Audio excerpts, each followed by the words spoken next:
सिर्फ एक धर्म की आड़ में इस तरह की इंसानियत को शर्मसार करने वाली घटनाएं करते हैं। लेकिन जहां भ्रांतियों को कम करने की बात हो रही है, जहां भ्रांतियों को खत्म करने की बात हो रही है, क्या वाकई में जितना उनका माइंड लेवल सेट है आईएसआईएस के जो आतंकी हैं, क्या ये फतवा वहां तक कारगर साबित होगा?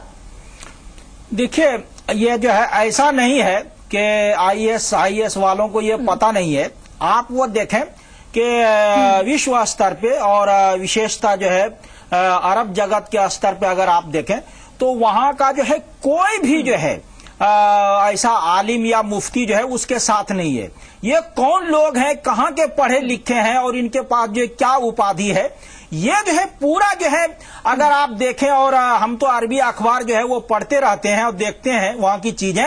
तो ये पूरा खेल जो है वर्चस्व का है। आपको मालूम होगा कि अल-कायदा जो है एक जो है कट्टरवादी जो है और हथियारी तंजीम और संगठन के रूप में सामने आया था। तो अब इसने देखा कि जब तक हम उससे बढ़ के जो है वो कट्टरवाद और हत्याओं को और कत्ल वगैरह को नहीं बढ़ावा देंगे तो उससे हम नहीं बढ़ सकते हैं। तो उससे जो है जो कट्टरवादी तत्व थे तो ये कोशिश हुई कि उससे अलग होकर जो है इसके साथ जो जुड़ जाए। तो ये पूरा खेल जो है वर्चस्व का है और जो है वो एक जो है वो विशेष परिधि में, दायरे में जो है अपना वर्चस्व जो है बना के रखना और जो है वो ठाट और ऐश करना है। ये जो सत्ता संलिप्तता का मामला है, ये जो है इसको देखना जो है वो जरूरी है। और ये इस तरह के संगठनों और शक्तियों को खत्म करना जो है, ये वो ऐसा नहीं कि उसको मालूम नहीं कि फतवा जो है वो मेरे खिलाफ है, लेकिन यह है कि आपको मालूम होगा कि लात का भूत जो है वो बात जो है वो बात से जो है नहीं मानता है। तो अगल बगल जो है जैसे जो है ईरान है या तुर्की है और जो है अरब देश है, और ये जब तक जो है वो बड़ी ताकतों से जैसे जो है रसिया है, फ्रांस है, अमेरिका है और चीन है, सबसे मिलकर जो है जब तक ये सामूहिक कार्रवाई नहीं करेंगे, धर्म विशेष के नाम पर ही इस तरह की चीजें हो रही हैं, ये भी तो समझ के बाहर है ना। ये कहें कि ये जहां पर भी हो रहा है ये भी इस्लामिक स्टेट ही है, फिर भी ये सभी चीजें धर्म विशेष के नाम पे हो रही है या धर्म विशेष के नाम पे फैलाया जाना। जितने गलत लोगों ने किया है, जितने शैतान जो है, शैतान भी जो है वो कोई काम करता है तो लोगों के सामने उसको अच्छी शक्ल में और सही रूप में जो है वो पेश करके करता है, वरना उसके साथ होगा कौन। यही मैं कह रहा हूं कि जिन जो है ताकतों ने जो है आईएसआईएस को जो है वो पैदा किया है, जन्म दिया है, उनको आगे बढ़ के ये करना है। जैसे जो है वह अमेरिका ने जो है आगे बढ़ के जो है विनाशक हथियार जो है सद्दाम हुसैन जो है वो रखे हुए हैं, इस नाम पे खत्म कर दिया आगे बढ़ के, तो क्या अमेरिका के पास जो है ऐसी शक्ति नहीं है, या अरब देशों को, तुर्की को या जो है वो ईरान को, ये सब मिल के जो है वो जो है ऐसी शक्तियों को खत्म नहीं कर सकता। आपने देखा होगा कि चंद दिनों तक जो है जो उनके लोग जो थे अरबल वगैरह में अमेरिकन, उनको बचाने के लिए हालांकि इस्लाम का कोई नुकसान नहीं कर सकता क्योंकि वो अपने आप में एक धर्म विशेष है, लेकिन मुस्लिमों के बीच आतंकवादी समूह को तनख्वाह देना बिल्कुल कोई लेना देना नहीं है। मेरा भी यही कहना है क्योंकि वो अपने आप में अपनी जगह पर है और वो ये कहें ना पाक साफ है। ऐसे में मनोज जी क्या सामाजिक पक्ष को समझा जाए, क्योंकि मुस्लिमों के बीच ही आतंकवादी समूह या इस्लामवादियों के फर्जी वेश में ये कहें कि सिर्फ एक धर्म विशेष को नुकसान पहुंचाने के लिए या वर्चस्व की लड़ाई, नुकसान तो आम लोगों का ही हो रहा है। ये तो अल्टीमेटली ये जो लड़ाई है ये वर्चस्व की लड़ाई है, इससे हम किसी एक धर्म को जोड़ें वो ठीक नहीं होगा। ये आप देखिए जो वहां पे हो रहा है उसमें ठीक है तादाद ज्यादा हो सकती है, किसी एक धर्म के लोगों की तादाद बेशक ज्यादा हो सकती है, पर लेकिन जो जुर्म कर रहे हैं वो लोग, वो ना बहन को देख रहे हैं, ना बेटी को देख रहे हैं, ना उम्र को देख रहे हैं। आप देखिए उम्र कितनी है, अभी आप देख रहे थे कि 7 साल की बच्ची के साथ ये कर्म किया। तो वो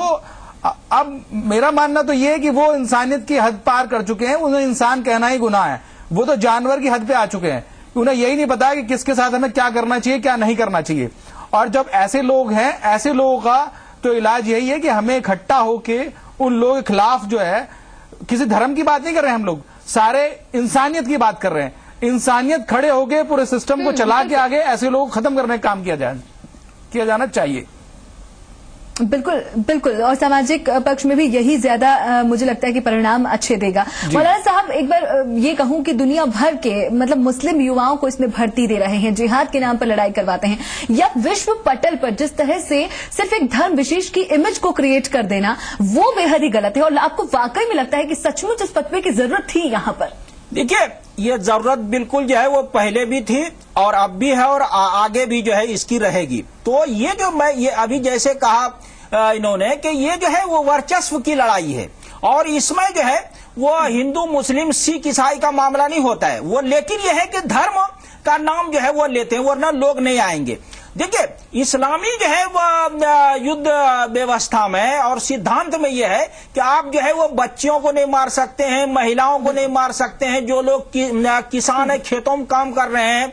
उनको नहीं मार सकते हैं, पुजारी जो है उनको नहीं मार सकते हैं, पानी को दूषित नहीं कर सकते हैं, फलदार दरख्त को काट नहीं सकते हैं, बूढ़ों को नहीं मार सकते हैं। ये सारी चीजें जो इस्लामी सिद्धांत और उसमें ये है। तो इसको मालूम नहीं है कि ये जो है लोग जो लोग निर्दोष हैं वो युद्ध से बिल्कुल अलग हैं और उनसे कोई लेना देना नहीं है, उनको ये लोग मार रहे हैं जो है वो आतंक और दहशत फैलाने के लिए, जो है भय फैलाने के लिए। मौलाना साहब, ये कहा जाए कि इंसानियत के ही खिलाफ है और इसके खिलाफ जो फतवा जारी हुआ है, उम्मीद ये है कि ये बिल्कुल कारगर साबित हो, कहीं ना कहीं उन लोगों का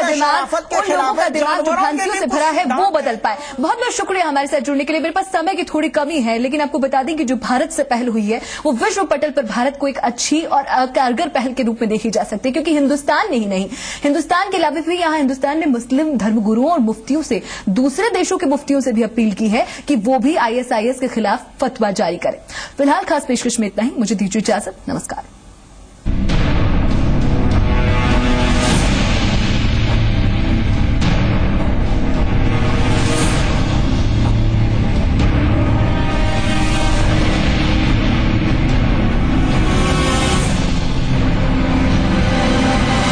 आयोजक मिसेस बेक्टर्स फूड, दावा सिर्फ एक कमाल का टेस्ट, होंडा ड्रीम सीरीज और सैपसॉल world class lubricants from Savita.